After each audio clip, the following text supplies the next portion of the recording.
નમસ્કાર વિદ્યાર્થી મિત્રો, આપણે અગાઉના વિડીયોમાં સંપાતપણાના સિદ્ધાંતનો અભ્યાસ કર્યો. હવે સંપાતપણાના સિદ્ધાંત આધારિત ખૂબ સરસ ઉદાહરણ 1.6 પણ એના પછીના વિડીયોમાં જોયું. હવે એના પછી એવી જ ખૂબ સરસ સમજ ઉદાહરણ 1.7.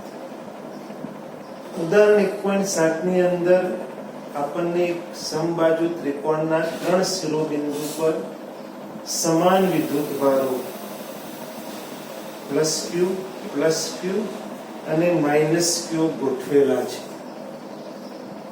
વિદ્યાર્થી મિત્રો, આ ઉદાહરણમાં આપણને પ્રશ્ન કર્યો છે કે આ દરેક વિદ્યુત ભારો પર લાગતા વિદ્યુત બળનું મૂલ્ય કેટલું. તો બિંદુ A પર +Q વિદ્યુત ભાર છે, B પર +Q વિદ્યુત ભાર, C પર -Q વિદ્યુત ભાર. ક્રમ પણ આપણા આ રીતે આપતા 1, 1, 2 અને 3 આમ ક્રમ આપતા બિંદુ A પરના +Q વિદ્યુત ભાર પર બિંદુ B પરના +Q વિદ્યુત ભારને લીધે લાગતું વિદ્યુત બળ બંને પ્લસ એટલે અપાકર્ષી બળ બંનેને જોડતી રેખા પર B થી A તરફનું અપાકર્ષી બળ લાગશે અને કે એને સંકેતાત્મક સ્વરૂપે લખવામાં આવે તો F12 Q1 વિદ્યુત ભાર પર Q2 વિદ્યુત ભારને લીધે બંને પ્લસ માટે અપાકર્ષી બળ. તે જ રીતે Q1 વિદ્યુત ભાર પર Q3 ને લીધે લાગતું બળ, પરંતુ આ +Q વિદ્યુત ભાર આ -Q વિદ્યુત ભાર માટે આકર્ષી બળ એટલે Q1 પર Q3 એની તરફનું બળ લગાડશે, જેને સંકેતાત્મક F13 વડે દર્શાવીશું. વધુ સરળતાથી એક સ્પષ્ટતા કરું તો આ મૂલ્યોમાં સમાન છે, માટે આ દર્શાવેલા તીર પણ સમાન હોય તેવો પ્રયત્ન કરીશું. માટે આ જેટલી લંબાઈનું તીર એટલું જ આ લંબાઈનું એવો આપણો પ્રયત્ન. હવે એક 1 પર 2 ને લીધે લાગતું બળ આમ અપાકર્ષી બળ, 1 પર 3 ને લીધે લાગતું બળ આકર્ષી બળ, આ બંનેનું પરિણામી બળ ધોરણ 11 માં સમાંતર બાજુ ચતુષ્કોણનો નિયમ આપણે શીખી ગયા. ત્યાંનું પરિણામી બળ આ બંને જેની સંલગ્ન બાજુઓ બને એવો સમાંતર બાજુ ચતુષ્કોણ પૂર્ણ કરવામાં આવે તો એમાંથી મળતો વિકર્ણ એનું પરિણામી બળ દર્શાવે. એટલે કે પહેલા વિદ્યુત ભાર પર Q1 પર બાકીના બે વિદ્યુત ભારોને લીધે લાગતું બળ એ આ વિકર્ણની દિશામાં, પછી આપણે સ્પષ્ટતા કરીશું કે BC ની દિશામાંનો સદિશ છે. તે જ રીતે Q2 પર Q1 ને લીધે લાગતું બળ બંને પ્લસ વચ્ચે અપાકર્ષણ એટલે 2 પર 1 ને લીધે લાગતું બળ આમ થશે, 2 પર 3 ને લીધે લાગતું બળ આમ F23. સબાચના નિયમ પરથી આ બંને જેની સંલગ્ન બાજુઓ બને જેવો સમાંતર બાજુ ચતુષ્કોણ પૂર્ણ કરી દઉં હું તો બીમાંથી મળતો વિકર્ણ એ બીજા વિદ્યુત ભાર પર લાગતું વિદ્યુત બળ દર્શાવે છે, જે સ્પષ્ટ છે કે F2 એ AC ને સમાંતર સદિશ છે. એ જ રીતે Q3 પર Q1 ને લીધે લાગતું વિદ્યુત બળ આકર્ષી બળ એટલે 1 પર 3 ને લીધે લાગતું બળ એ એની તરફ થશે F31. તે જ રીતે 3 પર 2 ને લીધે લાગતું બળ 3 પર -Q વિદ્યુત ભાર, 2 પર +Q વિદ્યુત ભાર આકર્ષી બળ. એક વાત નોંધીશું કે પ્લસ વચ્ચે અપાકર્ષણ માટે જોડતી રેખા પર વિરુદ્ધ દિશામાં તીરની નિશાની પ્લસ અને માઇનસ હોય તો આકર્ષણ માટે બંનેને જોડતી રેખા પર એકબીજા તરફની નિશાની. આ ગોઠવણ તો એને ઉદાહરણમાં આપેલી છે, 2 પ્લસ ને 1 માઇનસ, ત્રણે પ્લસ હોય તો શું એ આપણે ચર્ચા કરી. તો હવે આ બધા બરો મેં બતાવ્યા, 6 પ્રકારના બરો મેં સદિશ સ્વરૂપે બતાવ્યા. આનું પરિણામી બળ આ બંને જેની સંલગ્ન બાજુઓ બને તેઓ સમાંતર બાજુ ચતુષ્કોણ પૂર્ણ કરવામાં આવે તો આ પરિણામી બળ F3 દર્શાવે છે. વિદ્યાર્થી મિત્રો, આ દરેક બળ વિદ્યુત બાળો મૂલ્યમાં સમાન, એકબીજાથી સરખા અંતરે માટે 6 બળ સમાન મૂલ્યના છે. તો અહીં હું આમ દર્શાવી શકું કે અહીં F1 પર 2 ને લીધે લાગતું બળ મૂલ્યમાં જેટલું છે એટલું જ F1 પર 3 ને લીધે લાગતું બળ છે એટલું જ મૂલ્યમાં 2 પર 3 ને લીધે જેટલું બળ લાગે છે તેટલું જ મૂલ્યમાં 3 પર 2 ને લીધે લાગતું બળ છે. F1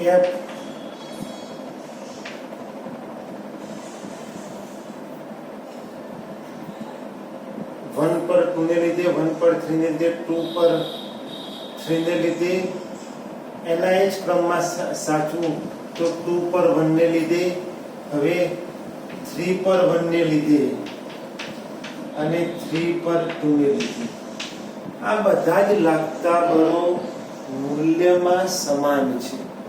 માટે આ બધા જ બળો બરાબર જનરલી હું F વડે દર્શાવ્યું. અને કેટલું તો કુલમ્બના નિયમ પરથી 1/4πε0 એક વિદ્યુતભાર q, બીજો q એટલે q²/L². આ બધા જ બળોનું મૂલ્ય એ 1/4πε0 q²/L² જેટલું છે. બરાબર મેં દર્શાવ્યું. હવે F12 નું મૂલ્ય પણ F જેટલું આટલું જ, F13 નું મૂલ્ય પણ તો આટલું જ, દિશા અલગ અલગ. માટે આ બંનેનું પરિણામી બળ F1 આકૃતિ પરથી F1 નું મૂલ્ય કેટલું 1 પર આ બંનેનું પરિણામી બળ તો સમાંતર બાજુ ચતુષ્કોણના નિયમ પરથી F1 નું મૂલ્ય એટલે વર્ગમૂળમાં પહેલા બળનો વર્ગ વત્તા બીજા બળનો વર્ગ વત્તા 2 ગુણ્યા પ્રથમ બળ ગુણ્યા બીજું બળ ઇન્ટુ cos થીટા. થીટા એટલે આ બંને વચ્ચેનો ખૂણો. અને આપણી સમજ કે અડધું વર્તુળ 180 ડિગ્રી એંગલ બનાવે, આ સમબાજુ ત્રિકોણ હોવાથી આ 60 ડિગ્રી બાદ થાય તો આ ખૂણો 120 ડિગ્રી થાય. F12 અને F13 વચ્ચેનો એંગલ 120 ડિગ્રી છે. એ જ રીતે F23 અને F21 વચ્ચેનો એંગલ પણ 120 ડિગ્રી છે. પરંતુ F31 અને F32 એમની વચ્ચેનો ખૂણો 60 ડિગ્રી છે.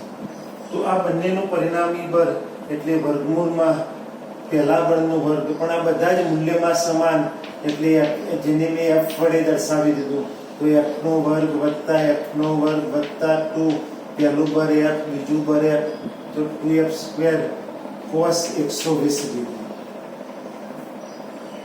તેથી બરાબર વર્ગમૂળમાં F નો વર્ગ વત્તા F નો વર્ગ એટલે 2F નો વર્ગ પ્લસ 2F નો વર્ગ cos 120 આગળ પણ કિંમત આવી ગઈ -1/2 એટલે 2 નીકળી જશે. 2F² -F² એટલે વર્ગમૂળમાં F² એટલે વર્ગમૂળની બહાર F. આપણે એવું પ્રૂવ કર્યું કે આ બંને બળોનું પરિણામી બળ પણ આટલું જ છે, F જેટલું. એનો અર્થ કે બે સમાન બળો એકબીજા સાથે 120 ડિગ્રીના એંગલે હોય તો એ બંનેનું પરિણામી કુલ બળ પણ એટલું જ થાય, દરેકના સ્વતંત્ર બળ જેટલું જ થાય.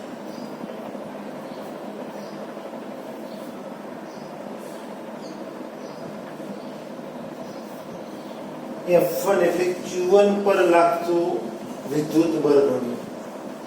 એટલે વધુ સ્પષ્ટતાથી જો મારે આને બોર્ડની એક્ઝામમાં લખવું હોય તો Q1 વિદ્યુત ભાર પર લાગતું પરિણામી વિદ્યુત બળ.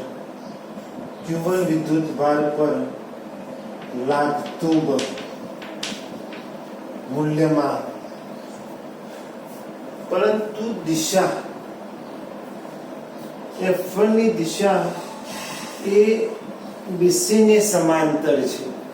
એટલે અહીં હું F1 સદિશ સ્વરૂપે લખવામાં આવે તો મૂલ્યની પાછળ દિશા બતાવવી પડે, અને જેને હું R1 કેરેટ વડે દર્શાવું તો એ મારે સ્પષ્ટતા કરવી પડે કે R1 કેરેટ એ BC ની દિશામાંનું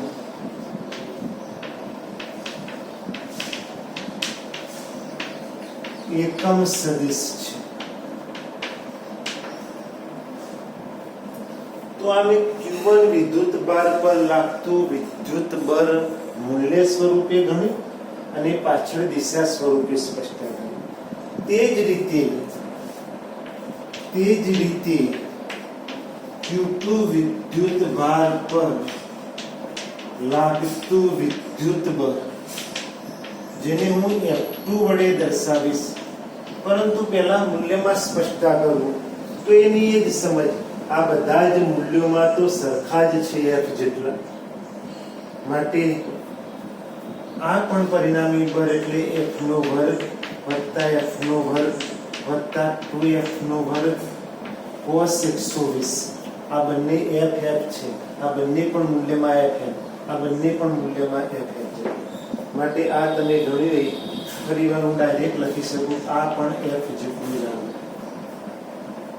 હું સદિશ સ્વરૂપે લખવાનું તો F2 બરાબર F ઇન્ટુ પાછળ R2 કેરેટ. સ્પષ્ટતા કરું કે અહીં જ્યાં R2 કેરેટ એ આ દિશામાંનો એકમ સદિશ છે જે AC ને સમાંતર હોય. R2 કેરેટ એ AC ની દિશામાંનો એકમ સદિશ છે. તો મિત્રો મેં Q1 વિદ્યુત ભાર પર લાગતું વિદ્યુત બળ મૂલ્ય સ્વરૂપે દિશા સ્વરૂપે સ્પષ્ટતા કરી. Q2 વિદ્યુત ભાર પર લાગતા બળની વાત કરી. હવે Q3 વિદ્યુત ભાર પર લાગતું બળ.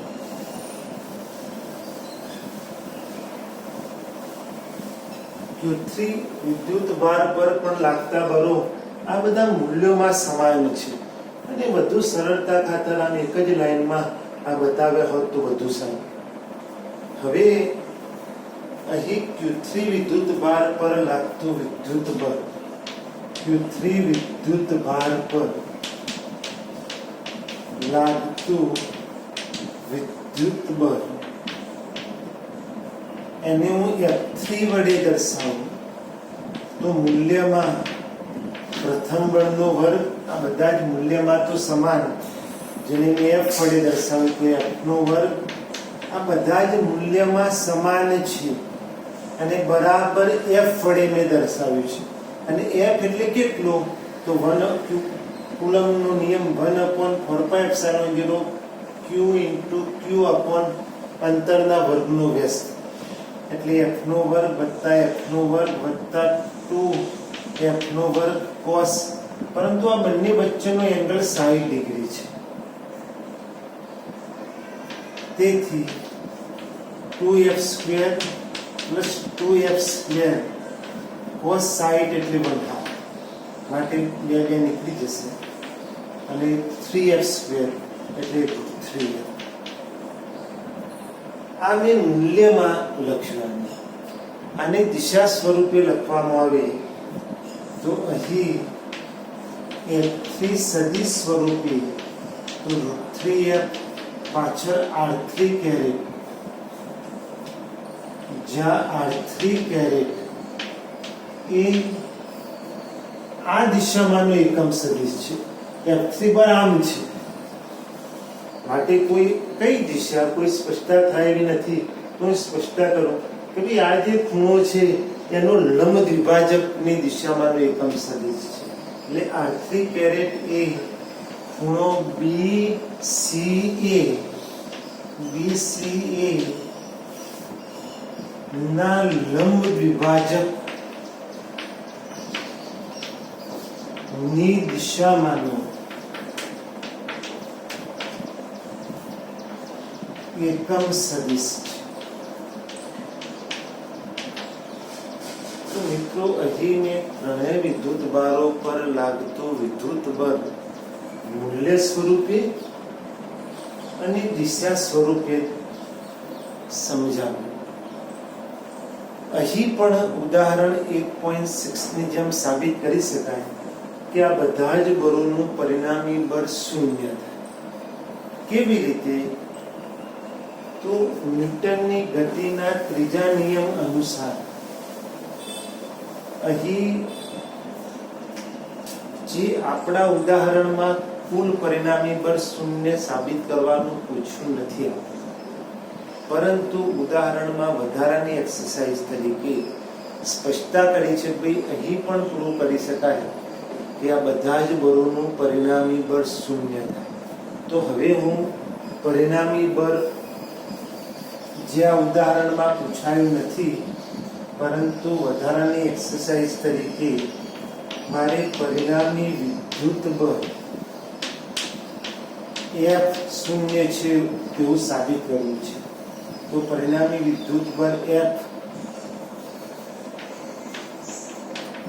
એટલે F 1 પર 2 ને લીધે 2 પર 1 ને લીધે પ્લસ F 1 પર 3 ને લીધે 3 પર 1 ને લીધે પ્લસ F 2 પર 3 ને લીધે 3 પર 2 ને લીધે. આ 6 બળ મેં લખી દીધા, પરંતુ મેં ક્રમ સાચવીને લખ્યા, કારણ કે મારે સ્પષ્ટતા કરવી છે કે ભાઈ સદિશોની ભાષામાં F12 એનું ઉલટું સદિશ F21 છે. સદિશોમાં ક્રમ ઉલટાવવામાં આવે તો વિરુદ્ધ દિશામાંનો સદિશ થાય. F13 એની ઉલટી દિશામાંનો સદિશ F31 છે. F23 તેની ઉલટી દિશામાંનો સદિશ F32 છે. માટે કિંમત એપ્લાય કરું તો લાગતું પરિણામી બળ નીકળી જશે દરેક જોડ, એટલે શૂન્ય. આ મિત્રો પરિણામી બળ શૂન્ય ન્યૂટનની ગતિના ત્રીજા નિયમ પરથી સરળતાથી સાબિત થાય છે. તો આપણે આ ઉદાહરણ બરાબર દરેક વિદ્યુત ભારો પર લાગતા બળની દિશાને બરાબર સ્પષ્ટતા સાથે સરળતાથી સમજી અને ગણવા પ્રયત્ન કરીશું, જે આગળના MCQ માં ખૂબ કામમાં આવશે. Thank you very much.